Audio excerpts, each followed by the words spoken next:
रामायण काल में सोने की लंका की खूबसूरती के चर्चे दूर दूर तक थे। क्या आपको पता है कि सोने की लंका किसने बनाई थी? स्वर्ण लंका का असली मालिक कौन था? और रावण को सोने की लंका कैसे मिली? रामायण में जब भी रावण का जिक्र आता है तो सोने की लंका के बारे में ज़रूर चर्चा करते हैं। कहते हैं कि रावण की लंका स्वर्ण नगरी थी, उसकी खूबसूरती देखते ही बनती थी। क्या आपको पता है कि सोने की लंका किसने बनाई थी और रावण के पास कैसे आई?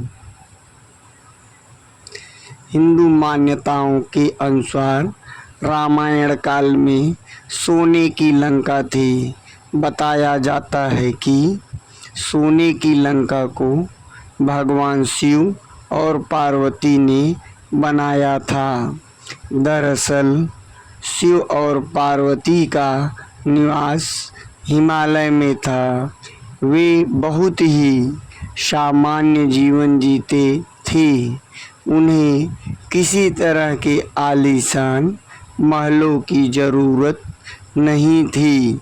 मगर एक बार पार्वती ने शिव से कहा कि देवताओं की तरह हमारा भी कोई महल होना चाहिए।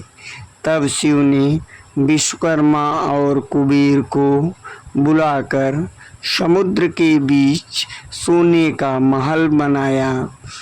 इसे ही सोने की लंका कहा गया। रामायण काल में सोने की लंका की भव्यता के चर्चे दूर दूर तक थे। एक बार रावण वहां से गुजरा तो स्वर्ण नगरी को देखकर मोहित हो गया। उसके मन में लालच आ गया। रावण ब्राह्मण का वेश धारण कर शिव जी के पास गया और दान में सोने की लंका मांगी थी। शिव ने सोने की लंका उसे दे दी थी। इस तरह रावण ने धोखे से सोने की लंका हथिया ली।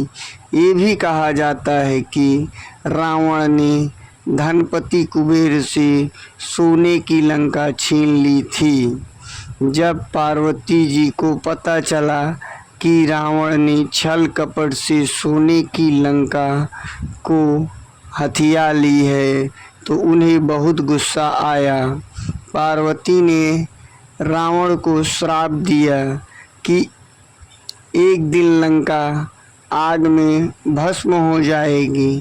कुछ सालों बाद ऐसा ही हुआ।